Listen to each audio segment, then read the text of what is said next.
Hello and welcome again, listeners, to the podcast here with myself, Sonia Clark, with Prosper, with myself, obviously, and with our fabulous, wonderful guest. Joining us today is Courtney Chaal. Hello, Courtney.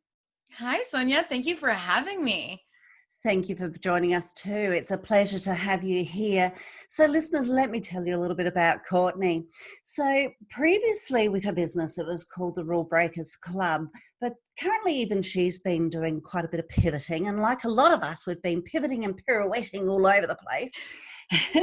But Courtney is fabulous. She is obsessed with quite a few things, which I'll talk about in just a moment. But I love this intro, by the way. This is so fun. Well, I will get to that, and I have got that as a little bit of a surprise there for you in just a moment. But she's an expert with copywriting, and she helps entrepreneurs to turn their services into being more of an online type of packaging, as well as with creating a full-time income with that. But she's very much an expert with creating signature services, adding an extra $100,000 to your revenue there, peoples, and without working twice as hard. And she's been featured in Inc., CreativeLive, Fast Company, also on broadcasts, podcasts with Sunny Show, Strategy Hour, Small Business Boss, Creative Empire. And now, are you ready for the little surprise? I'm Bonjour, so ça va? Oui, ça va très bien, merci. Yeah. And that's about as far as it goes. Oh my God. That was great. Look, if we get into a conversation, it might start coming back. It's been nearly 30 years since I've used my French. Oh my God, I loved that intro because I can tell you found bits and pieces. I was like, what is the little nugget she's going to have next about me? I love this. Like, is she in France, or should I just really try to speak French? Yeah, that was so great. I love it. How fun. I'm glad you liked. And look, my mum was obsessed with French, and she used to try to encourage me regularly. And isn't it amazing? Unfortunately she passed a year ago, but it was right on those last days that the French language didn't leave her.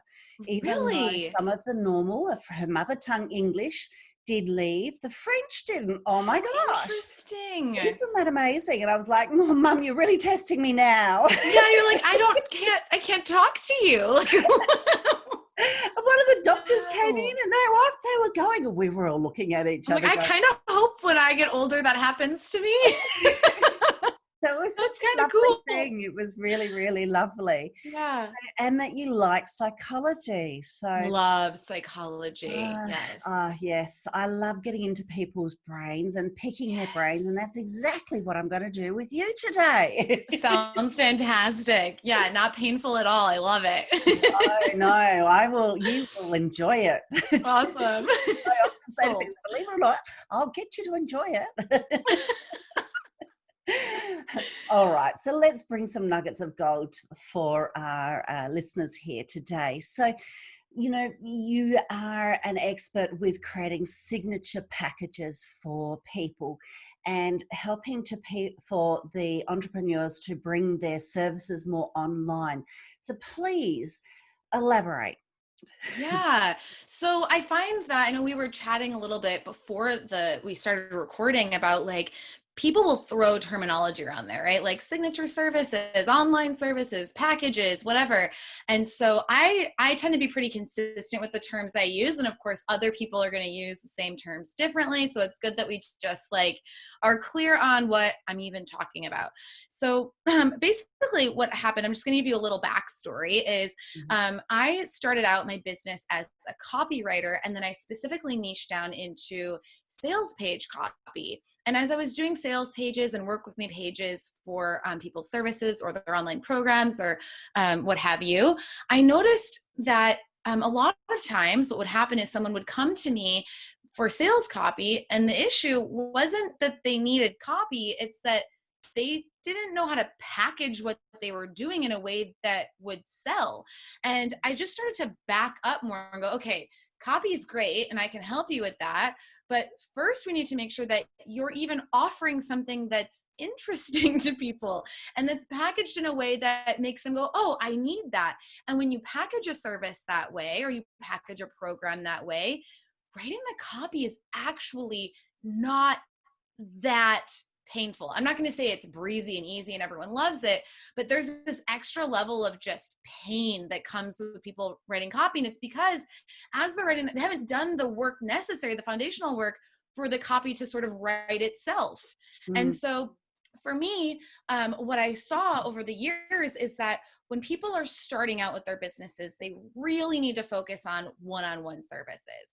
And the reason for that is because you don't need an audience. You can find clients from literally your network right now. We can start where you are right now, and we can create a signature service that you can start building momentum and getting clients for right now. If you're going to launch an online program, you've got to have like an email list, and there's this whole learning curve, and you have to launch and all this tech and marketing and copywriting and graphics, and there's so much you have to have in place. And then like 2% of the people on your email list will even buy your program, right? So it's more of a marathon, not a sprint, whereas we can start charging higher prices and working with people out of the gate with a one-on-one service. So before you're making, and I always say like $50,000 a year, and I just say that because that's the number people resonate with. I prefer full-time income, whatever for you is like, okay, this is enough for me to afford my comfortable lifestyle. I really do think that people need to work on services, and specifically not offering a collection or array of services, but offering one signature service that's the same for every single client. This is where people are starting to like get really nauseous. Same for every single client, that is systematized, that is basically rinse and repeat. I'm not saying that you're a robot and your clients aren't unique. What I'm saying is we need to stop this writing custom proposals, offering a slew of different services on our websites, and focus on creating one signature service that your target clients are literally already craving. They already want to buy. When we do that, then the selling part is actually a lot easier. Quite a few things there I thought of that. I thought, oh gosh, yes, a lot of people have blocks around that and blocks around that and blocks around that. So let's see if we can dissect some of that around. Yeah, so many blocks. Let's unpack. So let me, and just to make sure that I don't forget, I'm just going to put a little highlight there. So let me just talk a little bit about the copywriting. And, everyone has their different fortes. So, and I do know a lot of people that they're experts in their field when it comes to service, that the copywriting doesn't come quite so natural. And it's then when it comes to writing it down on paper and sort of seeing a blank screen in particular, it's articulating exactly what they do. So the what and the why can be really quite difficult. And until they've really, I've personally witnessed, and myself too, until you really get into that momentum, it's hard to put it down. And then when they see people being fabulous with words and that whole wordsmithing, I mean, that's an art in itself. Yeah. And unfortunately, my mum used to help me a lot with the wordsmithing. She was brilliant with that. And I think that that's certainly one of my blocks. Now that that's gone, it's like, oh, there's now a block that's come up there for me, but that wasn't so there before. And then I used to have someone else that used to help me with phrases. And so, when I talk about this with other people, other business owners, they're like, yes, same, that the whole copywriting, how can we make that easier for us? Yes. Okay. So you started by talking about what I call the blank screen of death. Is when you're like, I need to write a sales page, or I need to write a sales email, or what have you. Yeah. And open up that new Word doc or Google Doc, and that cursor just blinks at you. It's taunting you. And you're just like, I get this, I almost can feel my frontal lobe like seizing up, just like, it's like, I can feel it.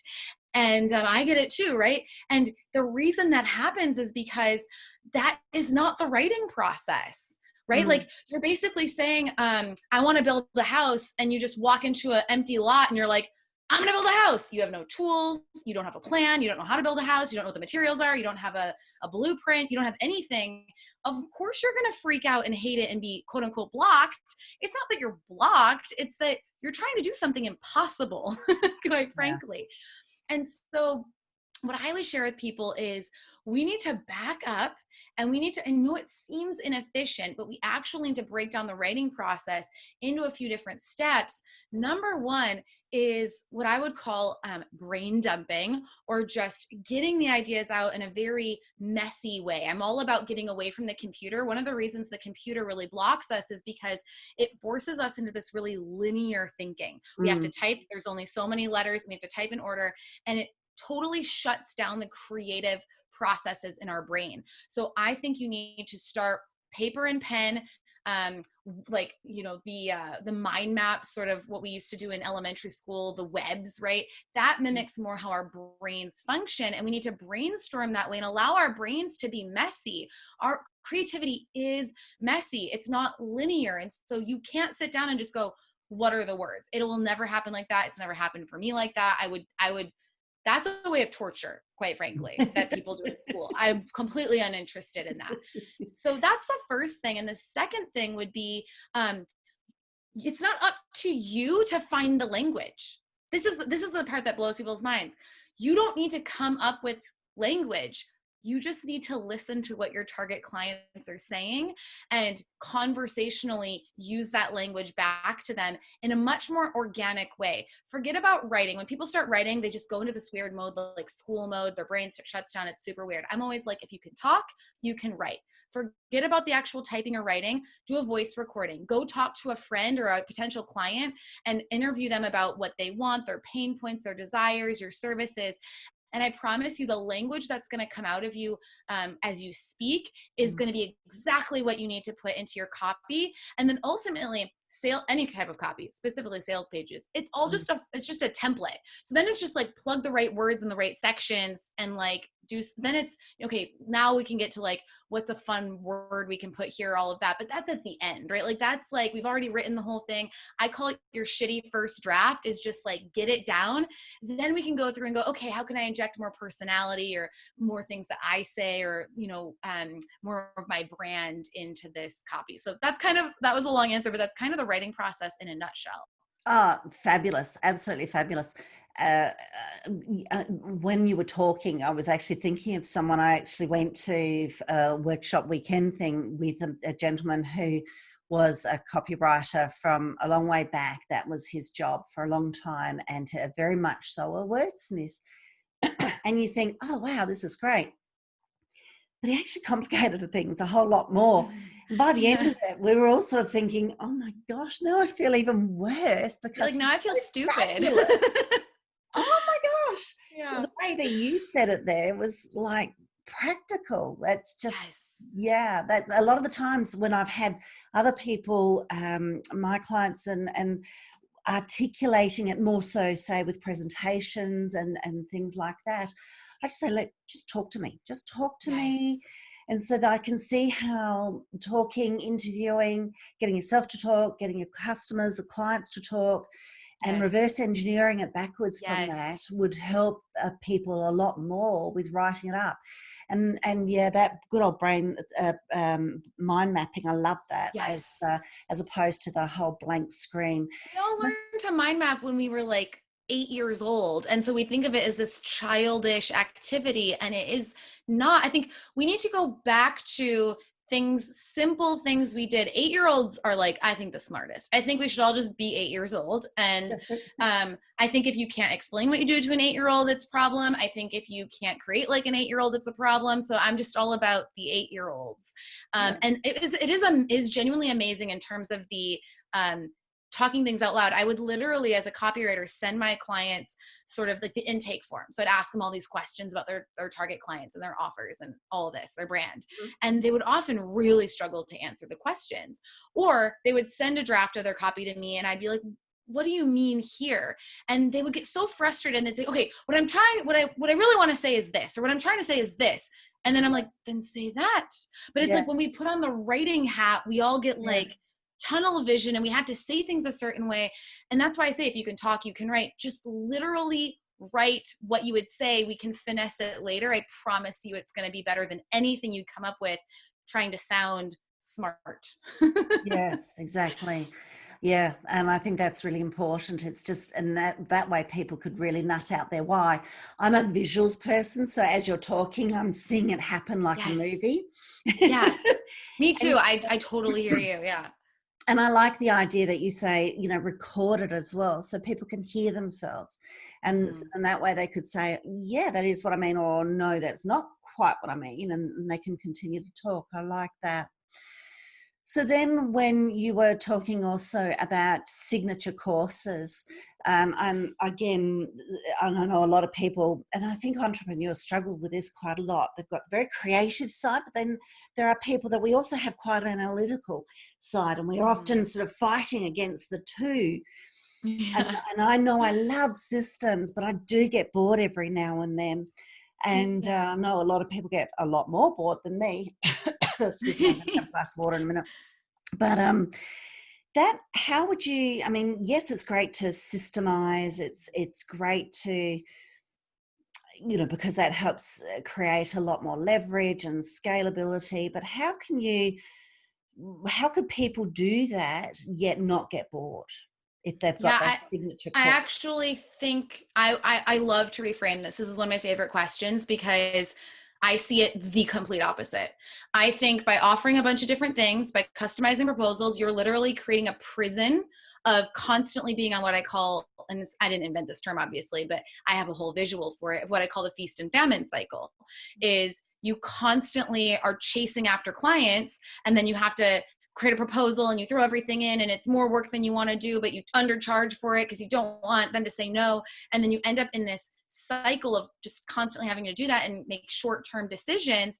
And that's not only boring, stifling. I mean, that is the worst place you can be. I was there several years ago and I wanted to quit so bad. I was like, there's no way I can continue doing this.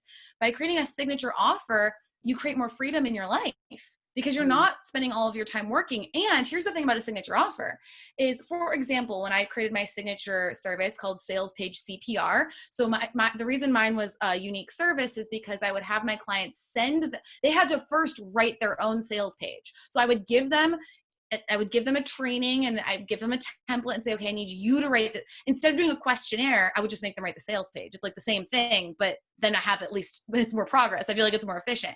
So then I would take that and I would go and I would like work my magic on it. Okay. And so that's why it was a unique service. So here's the thing. All of the processes of that service were the same for every client. So I always booked a pre-week. Then there was the week I did the service.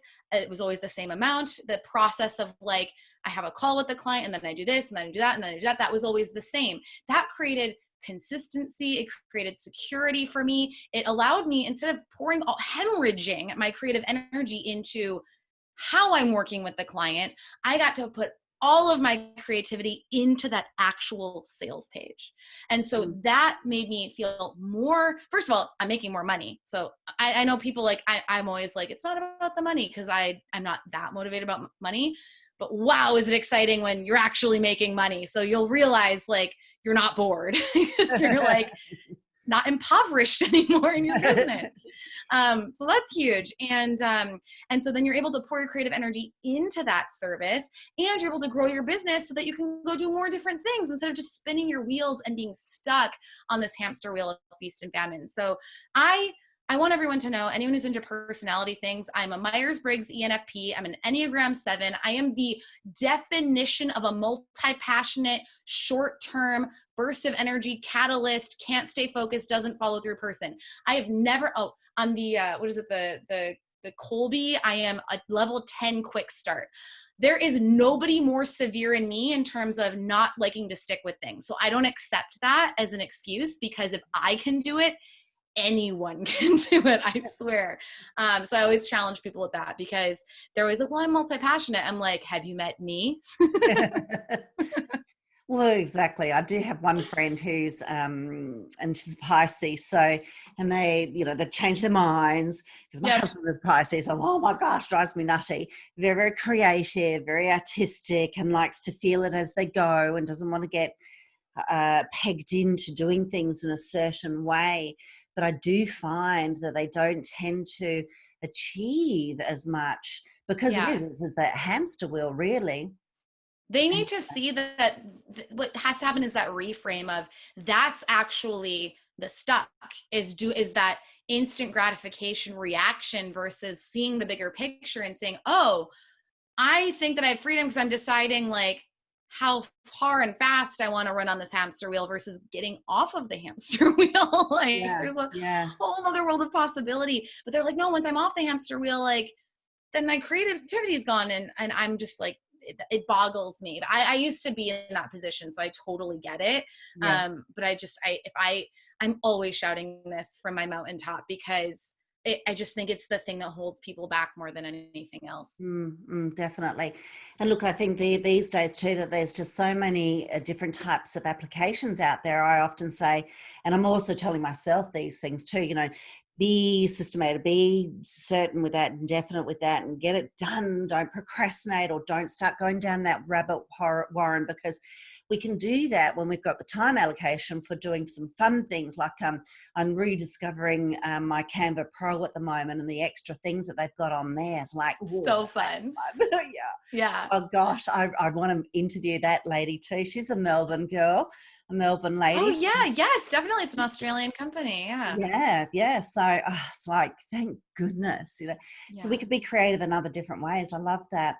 So I did notice on your website, one of your pages there, that you also have phases that you have with Yeah. helping people with your package that you offer them to help them to create that signature service. You also take them through phases. And I thought, Yeah. I really liked that idea that you've got it set and designated and you've written it up there so it makes it look like it's got a clear pathway for Yes. people. Do you want to talk through that a little bit? Yeah, I just a side note on this, like visual frameworks are so powerful. Like if you take anything away from this conversation, anyone listening, like create visual frameworks for the stuff that you explain, because if someone can see a visual, they suddenly, it's just like, oh, you could have said it a million times, but the second you have like a pyramid with 4 levels and you're like stage 1, 2, 3, 4, they're like, now it's like legit. Now they believe you, or, so this is what you're talking about is the stages of business that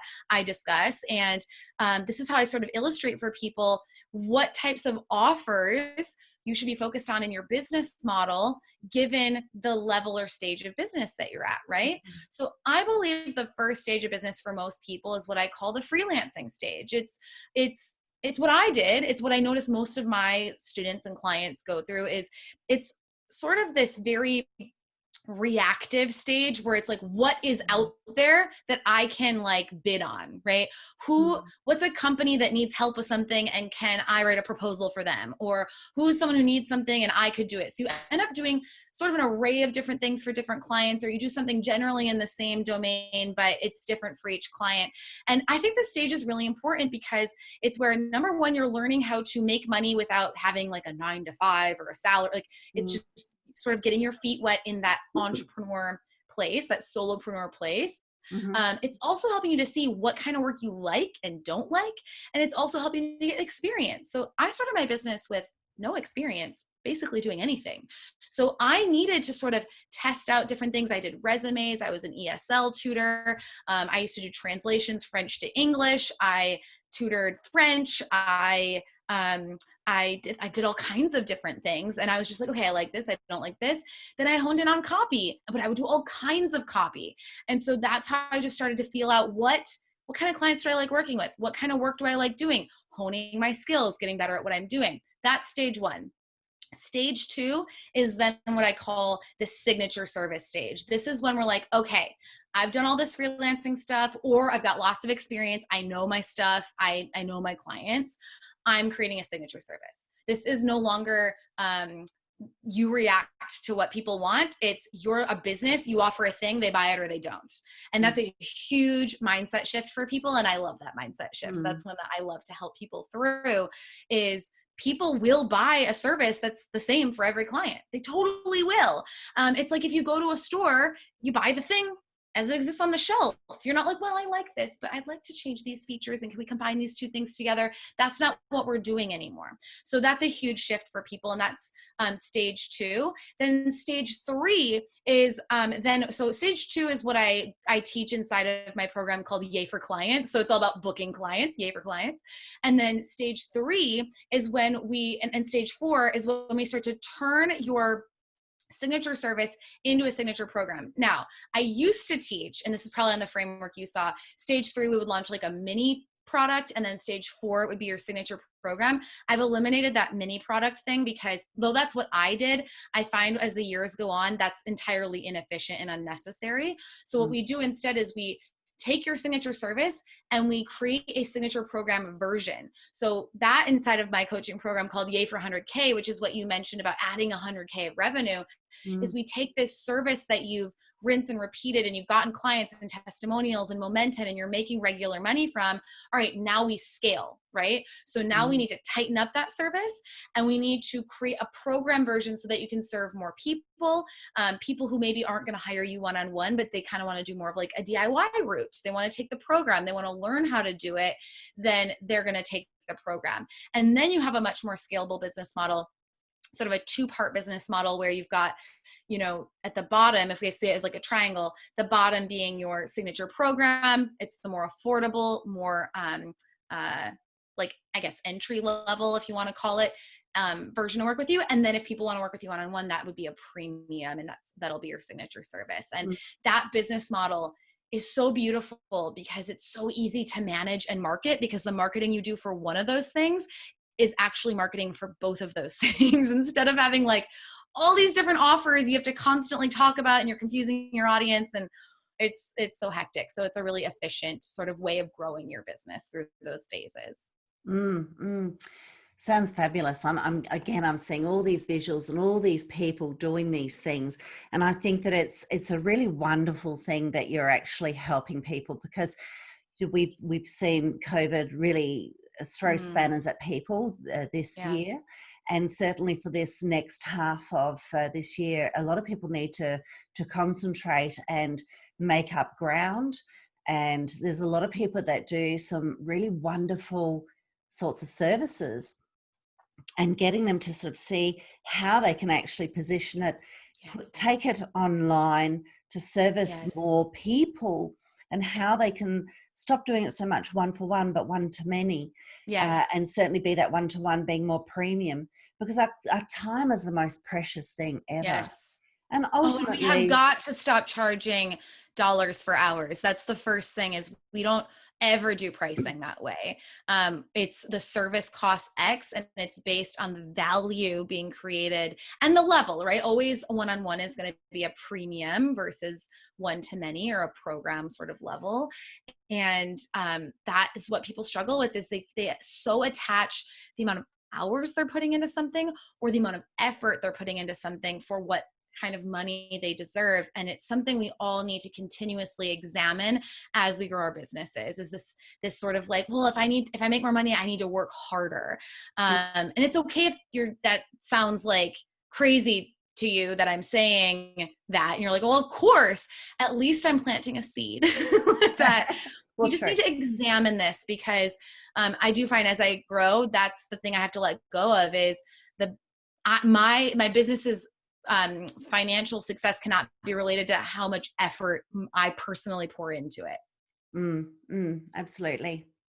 I still want to come back to when you said to add more value, because a lot of people will be saying, but I only work with one-on-one with people. Like, that is my value. I don't have a tangible product to give them. I don't have, and it's an amazing amount of people that don't take their IP, their intellectual property, and create a product with that. So what happens with, say, someone who's a bit new to that, and they haven't actually done that, and you say, you need to have more value and stop charging for the Yeah. hours, what would you actually tell them Yeah. Like, for what that? does What that does that look like? mean? What does that look Yeah. like? Yes. Totally. So I teach this concept called the rainbow of sales. And this is essential for starting to separate your time. Because look, we all were raised in these cultures and societies where it's, I make this amount an hour, I make this amount a year. It's just how we all learn, but business doesn't work like that. So that's why it's so hard when you're a freelancer, because you're still basically a glorified like employee without the benefits, right? Like you have all the difficult parts, but not the like benefits of being an employee. Yeah. So how do we do that? So the rainbow of sales. So we need to start positioning. You've mentioned the word positioning a lot, which is so important. Positioning is everything. It's how we share what we do. So, and how we package up what we do also has to do with positioning. So I want you to picture, we're good at the visuals we've established, is we've got a picture of a rainbow, and on one end of that rainbow is a cloud, and on the other end of that rainbow is a pot of gold. And this is just a sales analogy. Other people teach similar versions to this. It's not rocket science. But that I used to draw this all the time as a kid, that cloud side, okay? I want you to picture that right now, your target clients, they're standing on that cloud. And on that cloud is like their frustrations, the things that are not going well for them right now. So let's say you're an interior designer and you're like, well, but I charge based on like the room size, or I don't know how they charge, but I don't care about that. What I care about is, let's say you specialize in on kitchens. All right. You're a kitchen design specialist. What we want to focus on is the frustrations and the psychology that someone is experiencing about their kitchen. And it's not always just about the kitchen. It's not like, oh, I hate my cabinets. It's, when I'm in my house, I've always envisioned at this point in my life, I would have a house that looks like this, that this would be the expression of who I am. And when I look at this kitchen, I feel frustrated. I feel angry. It's hard to organize. I wake up in the morning, I don't want to go in there and make my coffee. Like, these are the things that we want to talk about when we talk about their cloud. It's that empathy that we have to get inside of their heads. It's that bigger picture of what is that problem that they're facing. Okay. Yep. And then the opposite side, the gold, is just the opposite, right? Is what is in their pot of gold, right? What is that result for them? It's this kitchen that maybe, yes, looks beautiful, but what is the life? What is the deeper sort of result that creates for them in their day-to-day life, in terms of being excited hosting dinner parties, or having like this image of how their family would sit around the breakfast table, or how they would, again, make their coffee in the morning. It's just the opposite of the cloud, right? You just take the cloud, flip it around, and that's the gold. And the rainbow, that's your offer. So then that's where we illustrate, here's how I'm going to help you go from this to that. That's the value. So many people are focused on what I call selling the rainbow. They're selling the features of this is what I do. Great. That's awesome. We want to know what you're going to do. Okay. But ultimately, it's it's not having that cloud. It's avoiding that pain. It's getting away from that pain, which is the number one human motivator, is avoiding pain. And it's achieving this dream result that is going to motivate them to buy. And the more you can illustrate that you get that and you understand them and you use the language they use, not even just words, but like their inner thoughts, like that they might not even realize that they're having. And this is when you get really good at empathy. You can extract people's thoughts. They don't even, they're subconscious, right? Yeah. That they're going to read your copy and they're going to see your brand and they're going to go, oh my God, how did she get inside of my head? Like, you might do the same work as some other interior designer who specializes in kitchens, though they probably don't. They're probably being a Jane of all trades, doing all kinds of stuff. But the fact that you're calling out that exact thing that is frustrating them, they're going to want to hire you, and that's going to be of more value to them instantly. Yes. Drop the mic. Again, I'm seeing these wonderful, and I've got these visuals of these beautiful kitchens now. So I just want to go on a right kitchen. Now I want a new kitchen. What's happening now? Yeah. Who's going to specialize in this so we can hire them? Yeah. And yeah, I think I think that you've really presented that in a beautiful way, because a lot of us know about kitchens, and when kitchens really feel good, Mm-hmm. and what is that? And sometimes it's really hard to say, what is that? I was thinking ambience, but then there's a whole lot more feeling in and It's around a that. gestalt, right? The sum is greater than, or yeah, the whole is greater than the sum of its parts. It's not like 2 + 2 is 4. It's like two Mm, plus two is 100, right? Like yes, that's what happens with something like that. yes, Yeah, and like people will just go sell, like, I'm going to sell you on granite countertops. It's like, great, but that's not the feeling. That's not the core desire. That's not the yes, dream. It's exactly. why do they want that? What is that creating for them at a deeper level? Yes, yes, yes. Oh gosh, I'm feeling hungry almost now. I want to have a party. And it's You and almost, I are peas in a pod, I oh, swear. sounds good. We like food. Do you like food? Gin and tonic, maybe. Parties, food, kitchens. Yeah. Yes, yeah, definitely. And I'm getting that feeling around, and we've all experienced that, I think, really, whether it's Christmas or some people's places, and how you hang out a lot of the times in the kitchen compared to anywhere else. And I love doing that when it does feel comfortable. And so when it comes to people's services, it's about that comfort, it's that psychology, it's that feeling, it's those moods, it's the Yeah. benefits. All Yeah. of that equals that value, which is really lovely. It's more than just, like you said, that 2 + 2 or those features. Yep. Um, Totally. Absolutely. And I think that you painted a beautiful picture there. I think that's really going to be very helpful for people there. So I was thinking then also, is there any other particular secret sauce that you have, that you could help provide Yeah. for these people? Yeah, totally. The thing that is sort of missing here is, I know there's people out there listening who are like life coaches or Mm, spiritual mm. coaches or healers, or they do this work that they consider inherently abstract. It is not tangible. Yes, it is.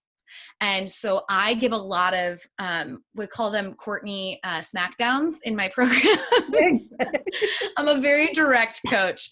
Yeah, you always know how I feel about something. Is you have a responsibility, you have a obligation as a business owner to tangibilize what you do so that somebody can hold on to it and see, oh, that's what I'm going to get out of this. So the issue with, and I always like my life coaches, I love you guys, but could we get more vague? Life coach? Like, holy, like you could, I mean, like anything, any way of narrowing down is helpful there. Like there's so Life many coach different, or a spiritual coach. yeah, Yeah, totally right. It's sure. like, I'm gonna help you. We have to get more specific. And so Mm, I love, Russell Brunson teaches this method called the 3 markets. And he talks about how whenever you have a service or offer, that you need to be in one of 3 markets. Okay. So it's health, wealth, or relationships. And you can't be in all 3. Yes, maybe your thing touches all of them, but you've got to focus on one. Okay. That's got to be the one that you go hard on. And so you pick one, then you got to go one layer more. That's going to be your subcategory. So let's say you're a life coach and you're like, oh, but what I do, it could help them. And I worked with a client once recently, actually. She was like, I help moms to get in shape and get their finances in order. I was like, nope, no, you don't, because that is too confusing. That's too confusing. That's not one specific problem. That's you refusing to pick a lane and stay in it. So I was like, you got to pick one. You got to just pick one, start with that. If you hate it, switch to the other one, but like you can't do both. So, so she ended up picking one. So you got to pick one. So let's say you're a life coach and you decide, all right, I'm going to go for relationships. And because I'm really passionate about, I'm going to pick a weird thing. I'm going to pick like, cultivating adult friendships. That's like such a specific thing, right? yeah. So we just went from relationships to I'm going to say friendships would be the submarket, right? Because it could be marriage, it could be dating, it could be Yeah. It could be parents, it could be family, it could be whatever. I want with friendships as an adult, and specifically, I want to work with people who feel, I mean, loneliness is such a problem with right now in society. I want to help people to cultivate fulfilling grown ass friendships. Like, I want you to be able to find friends as a grown-up. A lot of people move a lot. They can't find friends. This is a huge problem. What a great niche. We just went from a life coach to now I know this very specific problem that we can put a rainbow of sales around. We could go wealth. We could do career. We could say I work with women who are empty nesters who want to start a new career. Great. Now we've gotten more niche down. The thing is, a lot of these people are panicking at the idea of narrowing down. A, because they think that they're going to get less clients. B, because they're like, well, my work is so deep and so powerful, it can't be put in those baskets. What I want you to know is it's going to be more powerful when you actually have clients to work with.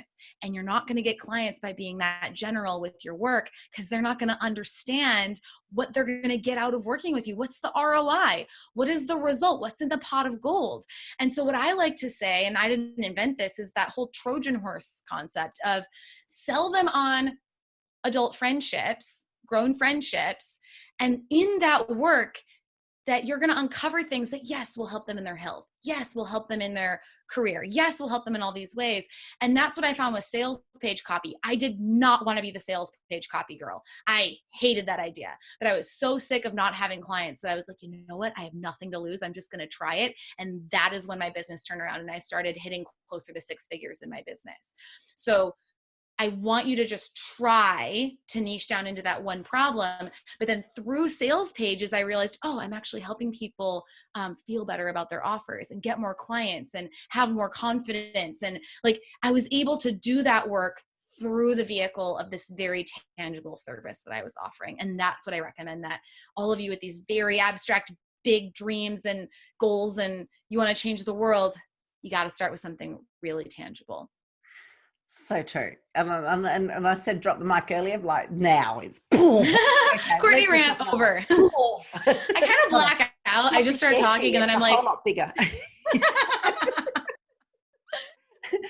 But that was so lovely, because you really took us on a journey then, and I had the visuals going on. Yeah, I love it. I need you to like paint pictures of what I'm saying, because I feel like you've got the vision. I've got the words, you've got definitely the vision. I think what also has helped a lot of your graphics on your site, and when you say the rainbows and you've got the balloon rainbows, love it. Totally. That's when we got it. We have like literally photos with the rainbow of sales. Yeah. I just love it. So you just need to add a little a cloud, a little pot of gold. I know. They didn't have those, sadly. Yeah. Oh, look, that's so fabulous. And I think that you've really taken people on a fabulous journey, and that they can replay. There are so many nuggets of gold. Pots of gold, right. Gold here, sprinkled there, everywhere.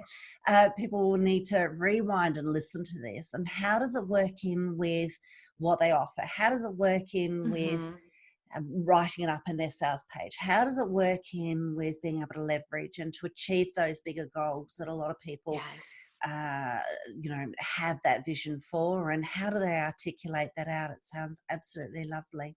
Yeah, totally. So much.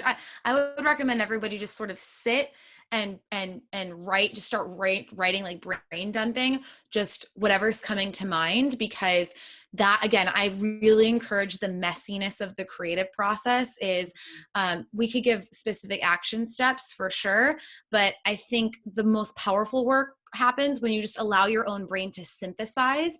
And I find, whether you do a voice recording or you just start writing things down or whatever it is, that's where you're going to come up with your own genius ideas just from doing that. Yeah, definitely. And then let it sit and work on a subconscious level as well as conscious level. Absolutely. Yeah. So then tell me, what's on the horizon for you in 2020 with the remaining? Yeah, I'm like, I refuse to make plans for 2020. I refuse. I'm going to try to stay alive and stay home and stay safe. Yes. Yeah. Business wise, for me, we're in this beautiful place in my business where we're really starting to scale up and grow the team. And so I'm just really trying to, we talked earlier about, life and business being like balancing with each other and dancing with each other, and that they work with each other and they're not fighting with each other. And I have this ability right now, sort of, I'm in a phase where I get to be like, okay, what do I want this to look like moving forward? Because I'm not obsessed with being a millionaire. I'm not obsessed with financial success. I'm not actually that ambitious of a person. I'm more creative, and I love having conversations like this. I love working with my team. I love leading my team. I love creating content. And so I'm just allowing myself to decide what I want this to look like. And I've been in business for 8 years, and I'm just getting clarity on what I want this to look like. It's changed so very much. And so that's really what's on the horizon for me. I'm just doing a lot of like visualizing of, my husband and I, we would love to buy a place. We would love to get a dog. We're just kind of setting up like our, like putting in roots. And so that's sort of what I'm envisioning for the rest of the year. Nice. Well, look, a lot of people, that happens. Life, we're forever evolving, and business is forever evolving, whether it's because, well, gosh, for so many different reasons, but a maturity of the business. The business is a baby initially, and an infancy, and then a troublesome teenager, and then an adult. Constantly changing. Like, you try to plan one thing, it goes the opposite direction, and then people get upset. They're like, I'm like, don't get upset. You got to just plan. Your business is going to change so much. Just roll with it. It's a good thing. Absolutely. Because at the end of the day, most of the times we're dealing with human beings. Yes. Hopefully. My mum always used to say, we're dealing with human beings and they're fickle. Yes, but I used to be I'm a stubborn person. I know that you're a Scorpio. I'm a Taurus. Total. Oh yeah. That's where romance comes from. It's like sometimes you just got to get out of the way of yourself. Yeah. But yeah, then there's that other side, that this is why we love being entrepreneurs, is that we can evolve. Yes. As long as we're systemated, and then that way we're not going to implode. And then, life, those exterior things throw things at us as well. So I think that what you're demonstrating is a lot of the resilience, and to help evolve, and have people to evolve with their businesses. Yeah.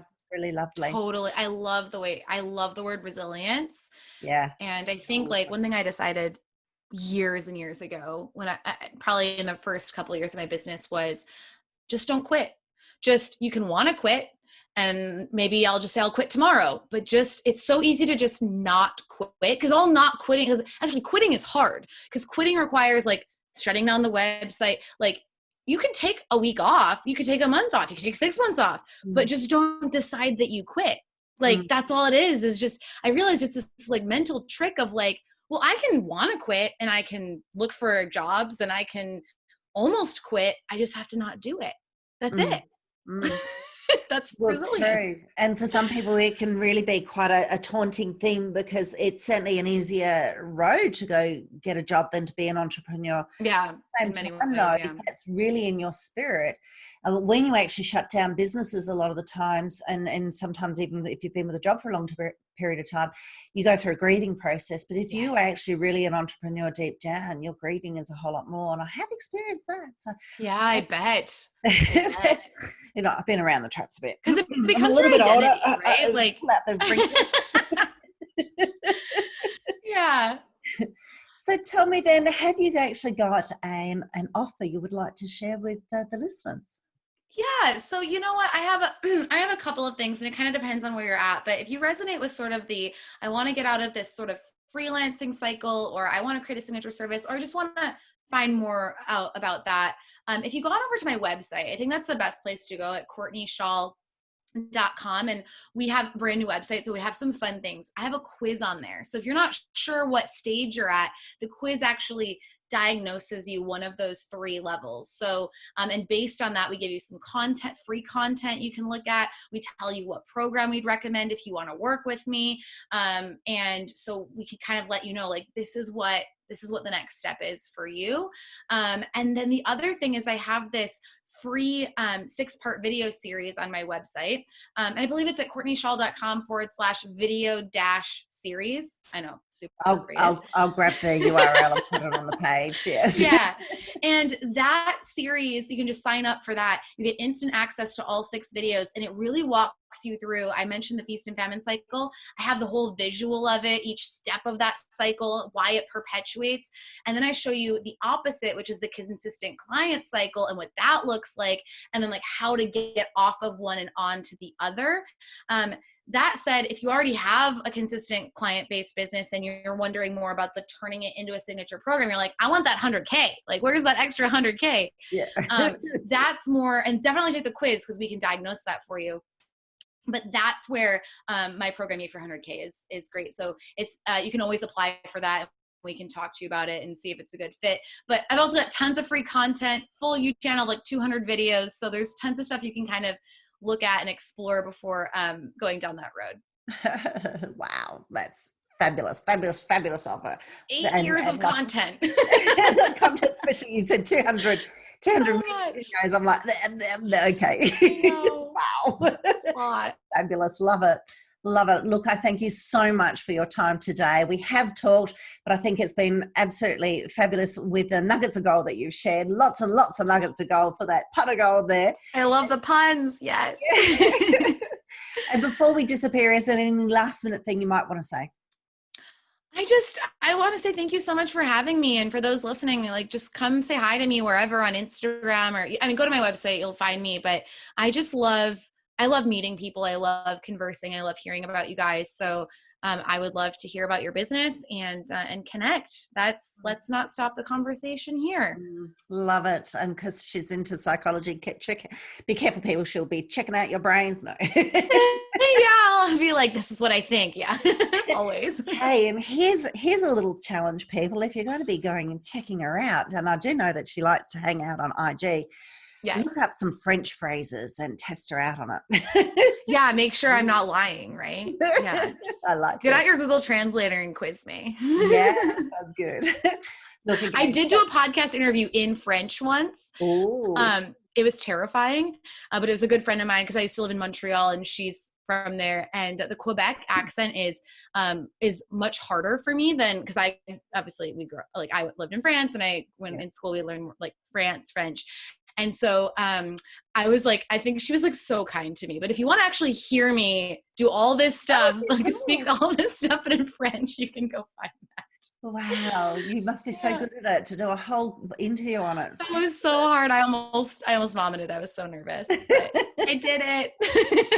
Well done. Well, I'll let you go. So thank you again very, very much for sharing your pearls of wisdom with everyone. And we will see you again another time.